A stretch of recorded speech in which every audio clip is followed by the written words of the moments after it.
What's a moment from your life that was enough to make a grown man cry? I worked in Disneyland when one day, two women came in with two little girls. One was in a wheelchair, and the other looked extremely down. The two women were nurses and were asking for a refund on the girls' tickets.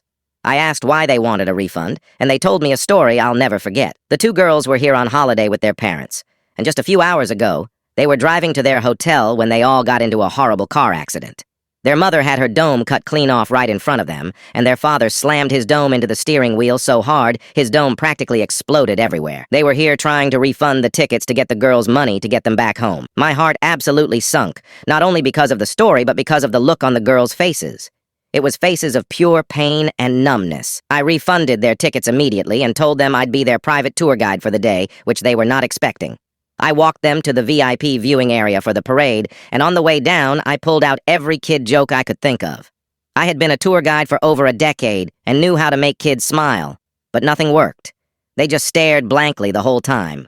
I left them for a second to go backstage and bawl my eyes out, and when I came back out, I brought them to get ice cream. I also took them on every ride, but they wouldn't smile, wouldn't laugh, wouldn't speak, and wouldn't even cry. The nurses were loving it and were trying to get them into it, but it just wasn't working. We finally reached the viewing area of the parade, and it was there that I honestly saw true magic. I had called the parade department to let them know what was going on and set up a private meet and greet after the parade. As the parade was coming around, I told the girls that I had called Mickey and told them that Mickey had asked to meet them after the parade. The little girl in the wheelchair smiled. "Really?" she asked. My heart skipped. "Yes, really. He told me to tell you to look out for him in the parade and to follow the float back to City Hall." The other girl smiled. "You mean right now?" she asked. It had worked.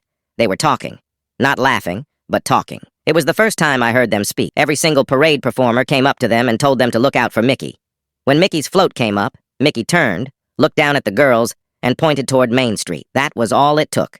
The girls were excited now. They had forgotten about everything. They were lost in a magical world. We followed that float all the way back to City Hall, singing Mickey Mania the whole way. Once at City Hall, I took the girls into the VIP lounge and showed them the book where all of the autographs were, and they were loving it. The woman who was Mickey that day got down off her float and, without even taking her head off, walked up to me backstage and said, "Let's go." I walked in with Mickey behind me, and so I got to see the exact moment the girls met their new friend. They got shy, but Mickey was in control now. Those girls met the real Mickey Mouse that day. Mickey made them laugh, made them smile, and took tens of photos with them. The girls looked truly happy in those photos.